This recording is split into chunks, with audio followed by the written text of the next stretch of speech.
네, 애국 국민 여러분, 또 태극기혁명 국민운동본 주관 기자회견이 진행이 되고 있습니다. 앞서 이동욱 회장님이 아주 열변을 우리 들으셨습니다. 지난주 정말 우리는 8.15 광복절 기념 국민 대걸기를 위해서 이른바 방역 규칙을 우리가 지켜가면서 1인 걷기 운동의 형식으로 집회를 바꿨습니다. 그런데 여러분, 우리 참담한 결과를 보지 않았습니다. 저 남대문 입구에서부터 이곳 서울광장, 대한문 앞 광장을 넘어서 광화문로 가는 이 도심 대로가 경찰 철책에 의해서 완전히 차단이 됐습니다. 그리고 종로거리, 종로 삼각까지 차단이 됐습니다. 대한민국 지난 70년 정치사에서 많은 반정부 시위가 있고 노동자들의 시위가 있고 있었지만은 이런 식으로 어떤 국지적인 지역을 차단하는 것이 아니라 서울의 도심을 아예 차단해서 국민들의 걸을 수 있는 권리조차 차단한 경우는 대한민국 수립 이후 70년 만에 최초의 일입니다. 헌법에 보장된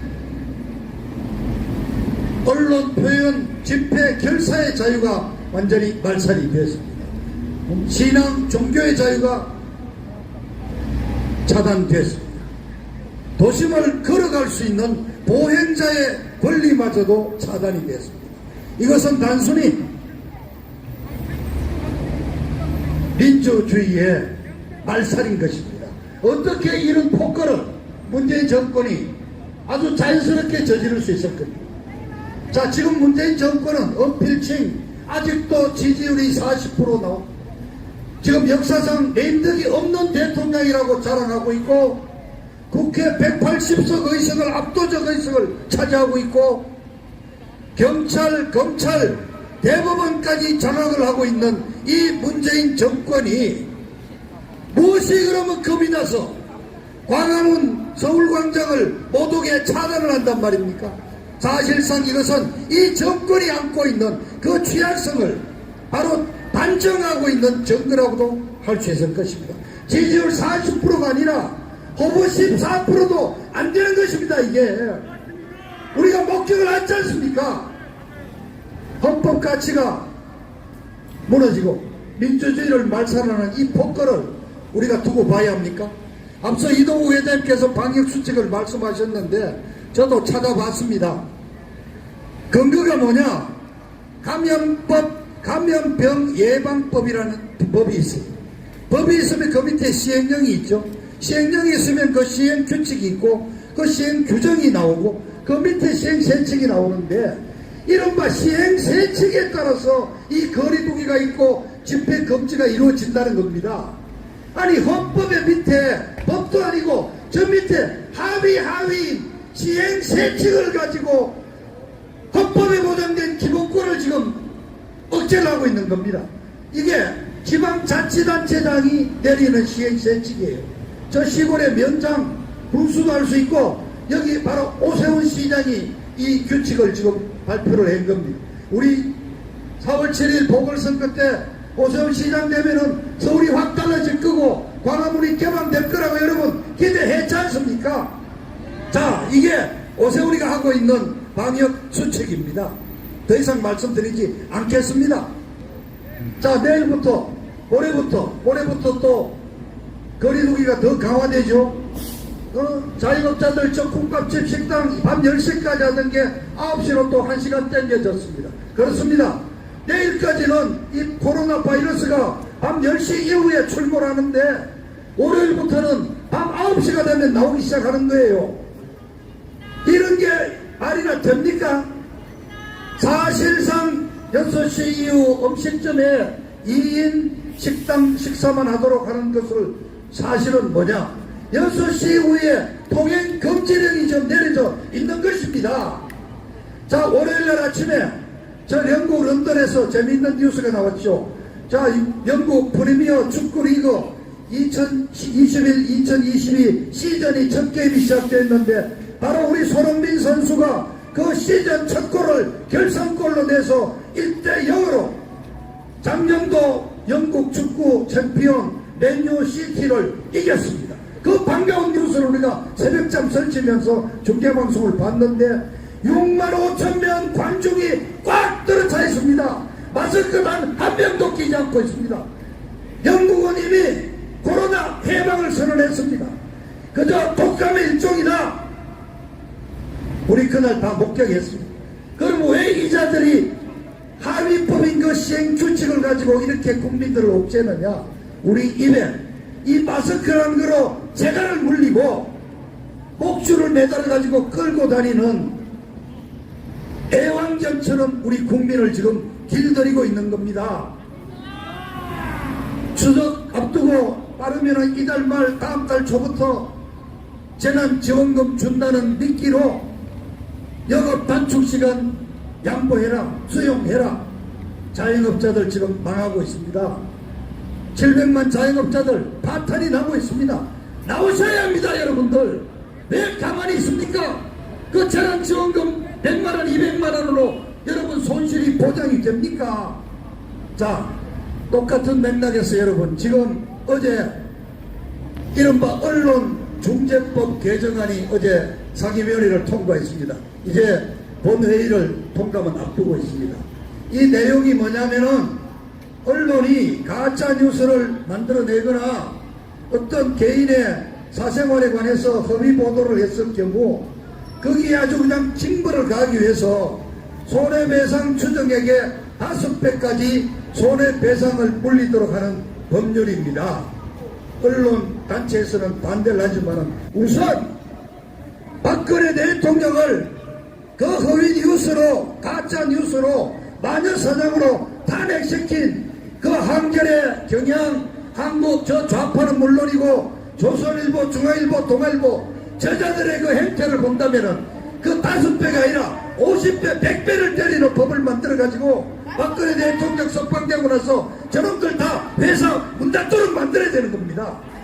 이거는 반대를 합니다. 왜 반대를 하느냐? 지금 이 민주당 더불어당이 이 언론규제법을 만들어낸 그 의도가 뭐냐 이게. 이 법안을 바로 4월 7일 보궐선거에서 서울 부산에서 패배한 이후에 이자들이 발의를 해서 내놓은 겁니다. 그리고 날치기를 좀 하고 있습니다. 내용이 뭐냐?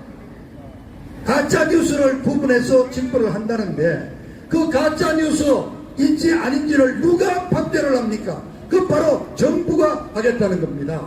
자, 여러분 여기 우리 옆에 보이는 저 프레스센터 건물 16층입니까? 15층에 언론중재위원회가 있습니다. 지금은 언론에 대해서 피해를 입은 분이 저기 고발을 하면은 저기 판사들, 법조인들이 이 민간단체, 국가 산하기관이지만 민간단체 형식으로 중재를 해서 보상을 해주는데 저 언론중재위원회를 언론위원회로 만들어가지고 가짜뉴스에 대한 심의권과 제재권을 한꺼번에 준다는 겁니다. 그러면 저기에 언론위원회에 누가 들어갑니까? 다 이제 저 몇몇 출신, 이 좌파 운동권 출신들이 대거 들어가서 신문에 나는 기사를 일일이 가짜뉴스다 진짜뉴스다 구분하고 경찰이 수사하고 검찰이 기소하고 대법원에서 판결 때려가지고 완전히 언론에도 재갈을 물리겠다는 겁니다. 자, 지금 이 기레기 언론들이 지금도 부정선거 단 한마디도 얘기하지 않고 박근혜 대통령 탄핵 부당성을 얘기하지 않는 이 조정동에도 이것도 못 믿어서 또 이 언론들에게도 재갈을 물리겠다고 지금 하고 있습니다. 여러분 아시안 그래서 정부가 가짜뉴스를 구별하고 탄압하는 대상은 누굽니까? 바로 우리 우파신문, 우파언론, 우파 유튜브들입니다. 여러분 아시는 팩맨이라고 아주 그 젊은 친구가 아주 목소리 굵게 육두문자 섞어가면서 아주 잘하던 친구 며칠 전에 구속됐죠. 여러분 아시죠? 또 한 명 더 구속됐습니다. 지금까지 이 언론을 통한 명예훼손은 주로 벌금형이기 때문에 구속은 없었습니다. 그러나 이 정부에 들어서 자 우리 박근혜 대통령 재판을 2년 열심히 취재한 우종찬 기자 잡아 넣었죠. 조국의 명예훼손으로 팩맨 잡아 넣었죠. 이제 우파 유튜버들 약간만 가짜뉴스로 나오면 잡아 넣겠다는 겁니다. 이게 지금 언론 징벌법입니다. 자, 경찰 바리케이드로 차단만 하는 게 아니라 언론 입에 물립니다. 자, 또 한 가지. 작년 8.15 난리 났죠. 올해 8.15 때도 또 아주 폭탄적인 선언을 했죠. 이번에도 사고 친 놈은 문재인이는 피하고 독립관장이라는 김원욱이죠. 기자가 뭐라고 그랬습니까? 이승만 박정희 정권은 친일파 정권이다. 그래서 지금까지 우리 국민들은 친일 정권과 싸워왔다. 그 맞아보면 그 클라이막스가 바로 촛불 집회였고, 그래서 박근혜 탄핵을 했다. 그래, 친일 논쟁 그만하겠습니다. 근데 이 연설을 사전에 녹화해서 거듭나 청와대가 다 감수했어. 그리고 청와대 다 견민란 놈이 자기 제자기가 이거를 8.15 경축날 틀었는데, 그렇다면은 이 논리는 대한민국 지난 70년 이승만 대통령 건국 이래로 자유민주공화국의 정통성을 완전히 부인하는 것인데, 문재인도 똑같은 논리를 갖고 있다는 거 아니에요? 문재인에게 물어야 되는 거야. 문재인이가 과연 이 김원웅이 말한 이러한 역사 논리에 수긍하고 있는 건지 말이죠.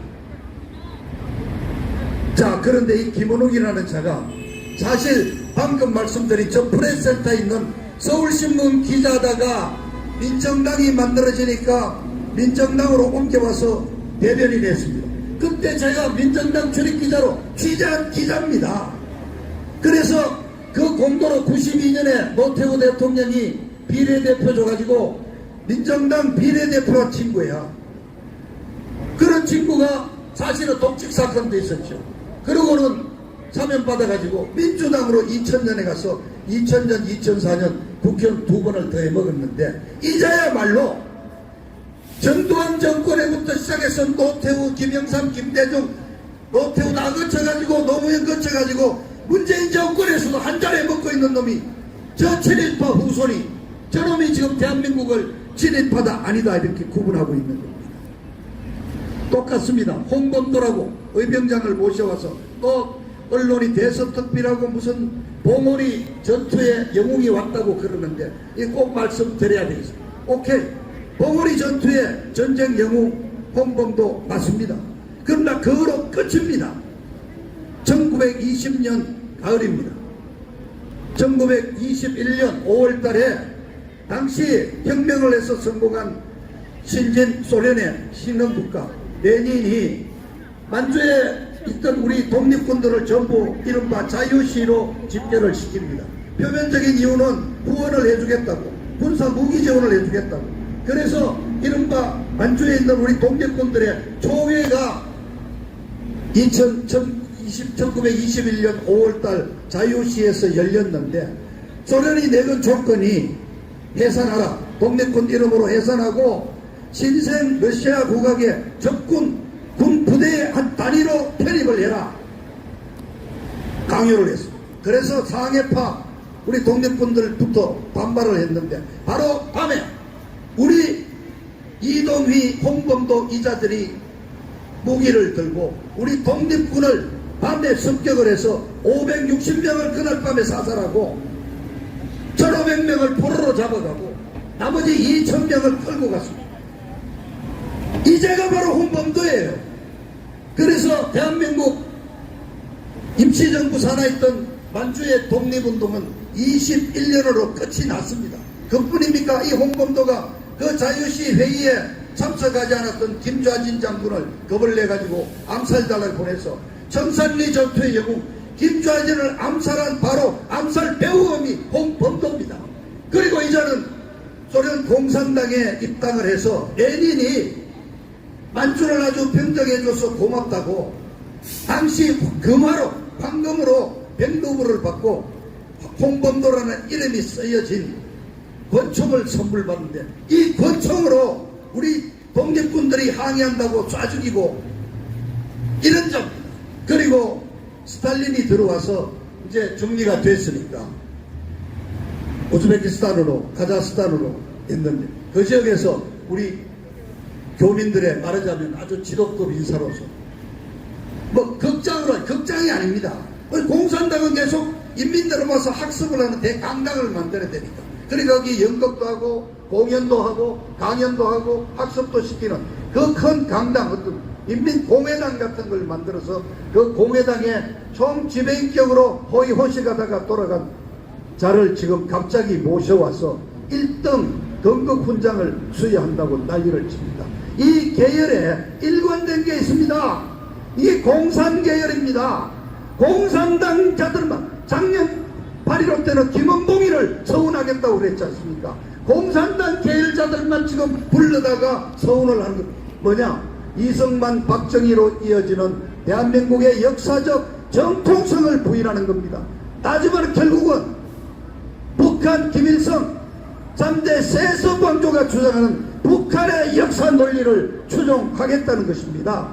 8.15 날 여러분 경찰 철책으로 우리를 물리적으로 막았다면 이번 8.15에 이 문재인 정권은 공산주의 논리로 우리 국민들을 정신적으로 세뇌시키고 있는 것입니다.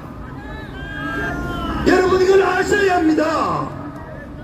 자, 지금 민노총은 10월달부터 다시 지금 집회를 시작해서 11월 3일 전국 규모의 총파업을 예고하고 있습니다. 바로 2016년 박근혜 대통령 탄핵과 이 파국을 시작한 촛불 집회를 10월 하순부터 시작하겠다고 이미 선포해 놨습니다. 이자들의 구호가 뭡니까?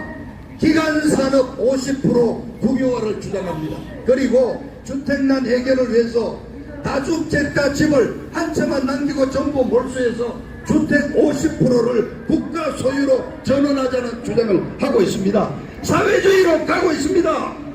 착착 가고 있습니다. 그런데 우리 우파, 우리 지식인 여러분, 내년 3월 9일 대통령 선거에서 정권 교체하면 우리가 된다. 어떤 놈이 정권을 내놓습니까? 일찍이 이해찬이가 얘기했듯이 50년 장기 집권, 그걸로 대한민국을 적화하겠다는 작전을 지금 하나하나 지키고 있습니다. 그런데 자, 대권 후보 윤모다, 최모다, 무슨 홍모다, 뭐 원모다, 자, 토론도 하지 않고 검증을 해야죠. 어떤 검증하느냐? 그 마누라가 뭐 했는지 그런 걸 묻자는 것이 아니라 자유민주주의 체제에 대해서 어떤 신념을 갖고 있느냐? 박근혜 대통령 탄핵에 대해서 어떤 신념을 갖고 있느냐? 어떤 판단을 하느냐? 현재 우리가 다투고 있는 이 코로나 계엄령을 어떻게 판단하느냐? 이러한 검증을 해야지 우리가 대통령이든 국회의원이든 이래줄 거 아닙니까?